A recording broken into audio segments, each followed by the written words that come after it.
এখন প্রতিদিন গণঅভ্যুত্থানে যারা স্বপ্ন দেখে, এটা একটা দুঃস্বপ্ন, এটা সুস্বপ্ন নয় আর কি, একটা রোমান্টিক স্বপ্ন। এটা এই রোমান্টিক স্বপ্ন যতটা কম দেখা যায় ততটাই ভালো।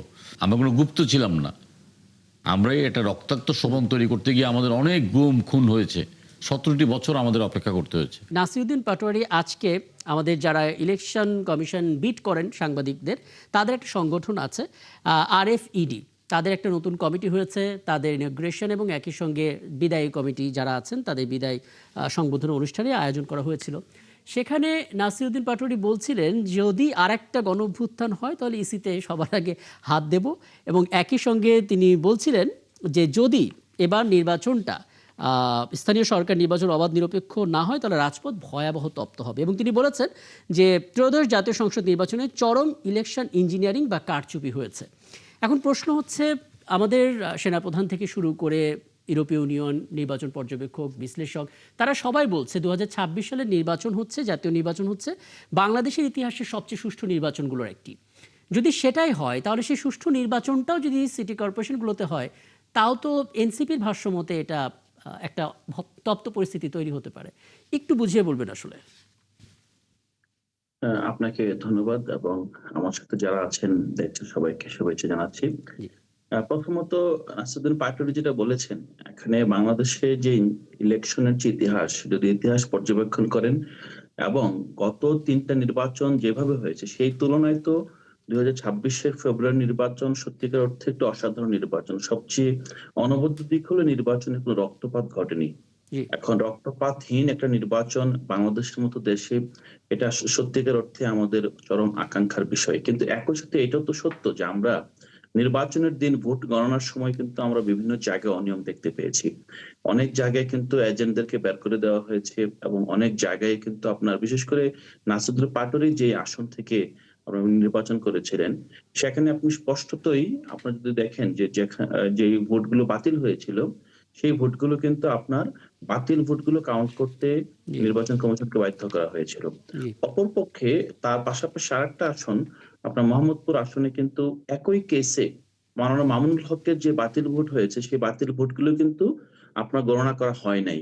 তার মানে এই যে দ্বিচারিতা দেখেন, নির্বাচন ভালো হওয়া সত্ত্বেও কিন্তু এখানে অনেকগুলো রয়ে গিয়েছে। অনেকগুলো জায়গায় আমরা দৃশ্যমান যে নির্বাচন কমিশন সবার প্রতি, মানে আইন সবার জন্য যে সমান সেই বিবেচনা করতে পারে নাই। আমরা এটা বুঝতে পারি নির্বাচন কমিশনও হঠাৎ করেই আপনার, মানে একেবারে না নির্বাচন থেকে বেস্ট নির্বাচন করে ফেলবে, এটা আমরা প্রত্যাশাও যেভাবে করি না। একই সাথে নাসিরউদ্দিন পাটোয়ারি আবারও বলেছিলেন যে উনি আসলে যদি সেখানে সংঘাত সৃষ্টি করতেন, যদি আপনি নির্বাচনের ফলাফল নিয়ে যদি সেখানে মুখোমুখি অবস্থা দাঁড় করাতেন, তাহলে কিন্তু এই নির্বাচনটি এবং এই নির্বাচনের সাথে যুক্ত ব্যক্তিবর্গ কিন্তু সামহাউ প্রশ্নবিদ্ধ হতো। এবং স্বাভাবিকভাবেই গণঅভ্যুত্থানের পরে যেই আপনার অ্যান্টি ফ্যাসিবাদী একটা মানে কোয়ালিশন আমি যদি মোটা গঠিত থেকে হয়েছে। এভাবে শেষ করে ব্যাপারটা, সেটা হচ্ছে যে একটা দীর্ঘ সময় বাংলাদেশ নির্বাচন বলতে যেটা আমরা বুঝি সেটা ছিল না। সেই জায়গা থেকে 2026 সাল খুব চমৎকার শুরুটা করেছে, কিন্তু এখন আপনারা চান ওখানে যদি কোনো বিতর্ক থাকে সেটা যেন এই সিটি কর্পোরেশন নির্বাচনগুলোতে না থাকে, তাই তো? এক্সাক্টলি। আচ্ছা, সেক্ষেত্রে ইলেকশন কমিশনের পক্ষ থেকে সিইসি এটা বলেছেন যে ইসি কোনো সিদ্ধান্তে পক্ষপাতিত্ব করেছিল কিনা সেটা যেমন খুঁজে বের করার জন্য সাংবাদিকদের অনুরোধ করেছেন, তেমনি আপনাদের দিক থেকেও কোনো বক্তব্য আছে কিনা সেটাও তারা হয়তো জানতে চেয়েছেন। আপনি কি বলেছেন যে নির্বাচন কমিশন কোন ভুল কাজগুলো করেছে, আনুষ্ঠানিক আকারে তুলে ধরেছেন সেগুলো তাদের কাছে? না, প্রথমত আমরা তো নির্বাচনের পরে ভোট পুনর্গণনার জন্য আপিল করেছি কয়েকটা আসনে। পাশাপাশি এই যে ঘটনাটা অবতারণা করলাম, এটা তো আলাদাভাবে বলার কিছু নেই। আমরা দেখতে পেয়েছি নির্বাচন কমিশন যারা আপনার ভোটে জিতেছে বলে প্রতীয়মান হয়েছিল, জি। দিনের প্রথমার্ধেই তাদের কাছে নতজানু হয়ে গিয়েছিল। এবং এখন নির্বাচনগুলো যেহেতু দলীয় সরকার এখানে আপনার দায়িত্বে আছেন, সেই দায়িত্বে থাকা অবস্থায় বিশেষ করে আবার যেই প্রশাসক বসিয়ে রেখেছেন বিভিন্ন আপনার সরকারি পজিশন গুলোতে, ওই পজিশন জি। গুলো নির্বাচনের ক্ষেত্রে যদি প্রশাসকও যদি নির্বাচনে অংশগ্রহণ করতে পারে, জি। এই বিষয়গুলো কিন্তু সামনে আলোচনায় চলে আসবে। আমাদের মূল জায়গাটা হলো যে নির্বাচন কমিশন মানে as a commission, as a body, সাংবিধানিক বডি, তার যে সক্ষমতা, সেই সক্ষমতা যেরকম আমাদেরকে প্রশ্ন তুলতে হবে, একই সাথে নির্বাচন কমিশন সরকারের কাছে, সরকারের সিদ্ধান্তের কাছে সে নতজানু, নাকি সে সরকারকে আসলে বিধানগুলো দিয়ে একদম নিজের একদম সিদ্ধান্ত নিয়ে আপনার অটল বক্তব্য থাকতে একেবারে পারে, স্পষ্ট। আমি এটা একটু খুব গুরুত্বপূর্ণ। হ্যাঁ, জনাব জহিরুল আলম, আপনাকে সিসির একটা বক্তব্যের অংশ কোট করি। উনি আজকে অনুষ্ঠানে বলেছেন যে আমাদের লুকানোর কিছু নাই, আমরা সরল পথে ছিলাম। আমাকে অনেক বড় বড় নেতা ফোন করেছিলেন, আমি ধরিনি, মনক্ষুণ্ণ হয়েছেন তারা। এজন্য আমার অনেক সমালোচনা হয়েছে। আমি একই পলিসি সব দলের জন্য মেনটেন করছি, আমাদের নিয়ত সহি ছিল। কিন্তু তারপরেও নাসিরুদ্দিন পাটোয়ারির দিক থেকে অভিযোগ ছিল যে ইলেকশন কমিশন যিনি আছেন তিনি পক্ষপাতিত্ব করেছেন, নানা ইস্যুতে তিনি সামনে এনেছেন, বেশ শক্ত সমালোচনাও করেছেন। যদিও কমিশনার বলছেন, প্রধান কমিশনার, যে আমরা অভ্যস্ত হয়ে গেছি, উনি গালাগালি দেন আর কি, মনোক্ষুণ্ণ হয়নি। সার্বিকভাবে আপনি আসলে কি মনে করছেন? জাতীয় নির্বাচন তো সুষ্ঠু হয়েছে বলা হচ্ছে, সেরকমই যদি একটা মডেল হিসেবে আমরা সিটি কর্পোরেশন নির্বাচনে দেখি, তপ্ত পরিস্থিতি থেকে আমরা বেরোতে পারবো? আসলে আমাদের মানে রাজনীতি যে মানে মাঠের ভাষাগত যে আগ্রাসন, এই আগ্রাসন থেকে আমাদের প্রাতিষ্ঠানিক গণতান্ত্রিক মানে রাজনৈতিক চর্চায় যাওয়া উচিত। মানে প্রতিষ্ঠানকে শক্তিশালী করার জন্য দায়িত্বশীল ভাবে আমাদের চিন্তাভাবনা করতে হবে। এখন এই যে মেঠো বক্তৃতা এবং সবসময় একটা অভিযোগের সুর, এবং সেখানে অনেক সময় যে মানে আমরা মানে শালীনতাও হারিয়ে ফেলি, এই বিষয়গুলো যার সম্পর্কে বললেন, তিনি যেভাবে বলেছেন, আমার মনে হয় আলাউদ্দিন সাহেবের বক্তব্য মোর লজিক্যাল এবং অনেকটা আমি মনে করি যে রেশনাল। কিন্তু যখনই হয়তো আপনি প্রেস কাভারেজ পাওয়া অথবা পত্রিকার শিরোনামকে অ্যাট্রাক্ট করা, এই বিষয়গুলোর জন্য যেই ভাষা, যেই বক্তব্য দেওয়া দরকার, সেগুলো আমার মনে হয় যে একটু কমিয়ে আনা উচিত।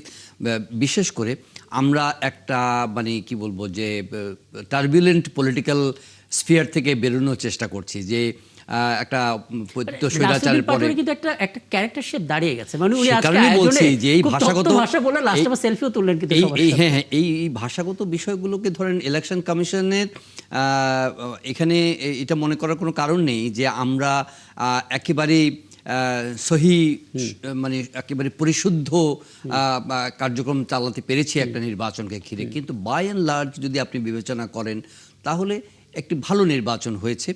সেখানে কিছু অভিযোগ নিশ্চয়ই, যে কথা এনসিপি থেকে বলা হয়েছে, এটা অনেক ক্ষেত্রে বিএনপির পক্ষেও অনেক প্রার্থীর অভিযোগ আছে, বা জামাত ইসলামের পক্ষ থেকে সে অভিযোগ আছে। এগুলো তো একটা নিয়মতান্ত্রিক প্রক্রিয়া এবং আইনি প্রক্রিয়ার মাধ্যমে ইলেকশন কমিশন সেটা করবেন। কিন্তু ইলেকশন কমিশনকে স্ট্রেনথেন করা বা তার নির্বাচনী ব্যবস্থাকে আগামী দিনে আস্থার প্রতীক হিসেবে তৈরি করা, সেটা কিন্তু সব পক্ষেরই একটা দায়িত্ব। আপনি নির্বাচন কমিশন সম্পর্কে এনসিপির অভিযোগ কিন্তু একেবারে মানে গোড়া থেকেই আছে, কিন্তু সেই পক্ষপাতিত্ব, তাদের প্রতীক বরাদ্দ, তাদের নির্বাচনের নানা ধরনের আবেদন নিবেদন তারা করেছে, আবার একই সঙ্গে তারা নির্বাচনে অংশগ্রহণ করেছে। আমি মনে করি না সেগুলো ইললজিক্যাল, কিন্তু যখন একটা ধাপ আমরা পেরিয়ে এসেছি, তখন নেক্সট ফেজে যাওয়ার জন্য যেভাবে ইলেকশন কমিশনকে হয়তো হুমকি দেওয়া হচ্ছে যে আরেকটা গণ অভ্যুত্থান হলে প্রথম থাবাটা সেখানে পড়বে, এগুলো আমার মনে হয় যে এই মানে রেটরিক অ্যাগ্রেশনগুলো আমার মনে হয় যে আর না থাকা ভালো রাজনীতিতে। তাহলে হয়তো বা সুচিন্তিতভাবে, দায়িত্বশীলভাবে বলা যেতে পারে, হ্যাঁ, যে আবার আপরাইজিংয়ের জন্য আমরা অপেক্ষা করব কেন? মানে আমরা তো একটা মানে আমরা কি প্রতি বছর একটা গণ অভ্যুত্থানের অপেক্ষা করব না? এই জিনিসটা আমি একটু মাননীয় সংসদ সদস্য আপনার কাছে একটু জানতে চাই। মানে গণ অভ্যুত্থান একটা বড় ক্যানভাসের বিষয়। আপনারা বর্ষিয়ান রাজনীতিবিদ, আপনারা দেখেছেন মাঠের ছবিটা কেমন থাকে একটা গণ অভ্যুত্থানের সময়, গণ আন্দোলনের সময়, নানা প্রেক্ষাপটের পর এটা তৈরি হয়। কথায় কথায় যদি রেফারেন্সগুলো আনা হয়, বিষয়টা আসলে সবার জন্য খুব বেশি ইজি হয়ে যায় কিনা। মানে কথায় কথায় ছিল আগে একটা ফ্যাসিবাদী দোসর, সরাসরি একটা টার্ম ব্যবহার করা হতো, বিষয়গুলো নর্মালাইজ হয়ে যায় কিনা? দেখুন, আমাদের একটা অংশ আর কি একটা রোমান্টিসিজমে ভুগছি এখন। একটা রোমান্টিক একটা চিন্তাভাবনার মধ্যেই তারা আছে, তার একটা হেলুয়েশনের মধ্যে আছে আমার কাছে মনে হচ্ছে আর কি। গণ অভ্যুত্থান একটা হয়েছে, গণ অভ্যুত্থান একটা অনিবার্য ছিল। এই গণ অভ্যুত্থানের জন্য আমরা 17টি বছর রাজপথে ছিলাম। আমরা এই গণ অভ্যুত্থানের সোপান তৈরি করেছি। আমরা মনে প্রাণে বিশ্বাস করতাম, অন্তর দিয়ে বিশ্বাস করতাম, রাজনীতির গণিতের হিসাবে বিশ্বাস করতাম শেখ হাসিনার পতন অনিবার্যভাবে হবে। পৃথিবীর সমস্ত স্বৈরশাসকের মতো শেখ হাসিনাকে একদিন হয় মৃত্যুবরণ করতে হবে গণ অভ্যুত্থানে, জনরোষে, অথবা পালিয়ে যেতে হবে। এবং সেই জন্য আমরা মাঠে ছিলাম। আমরা কারো আঁচলের নিচে ছিলাম না, আমরা কোনো আশ্রিত ছিলাম না, আমরা কোনো গুপ্ত ছিলাম না। আমরাই একটা রক্তাক্ত শোভন তৈরি করতে গিয়ে আমাদের অনেক গুম খুন হয়েছে। 17টি বছর আমাদের অপেক্ষা করতে হয়েছে। আমরা শেখ হাসিনার মুখোশ উন্মোচন করেছি। 14 সালের নির্বাচনে আমরা অংশগ্রহণ করিনি। 18 সালের নির্বাচনে আমরা শেখ হাসিনার মুখোশটাকে উন্মোচন করেছি। 24 সালের সেই নির্বাচনকে আমরা মুশকিল হচ্ছে ওইখানে আপনারা সোপান তৈরি করেছেন, রাস্তা তৈরি করেছেন। আমরা করে একটা গণ অভ্যুত্থান করেছি। এখন প্রতিদিন গণ অভ্যুত্থানে যারা স্বপ্ন দেখে, এটা একটা দুঃস্বপ্ন, এটা সুস্বপ্ন নয় আর কি, একটা রোমান্টিক স্বপ্ন। এটা এই রোমান্টিক স্বপ্ন যতটা কম দেখা যায় ততটাই ভালো।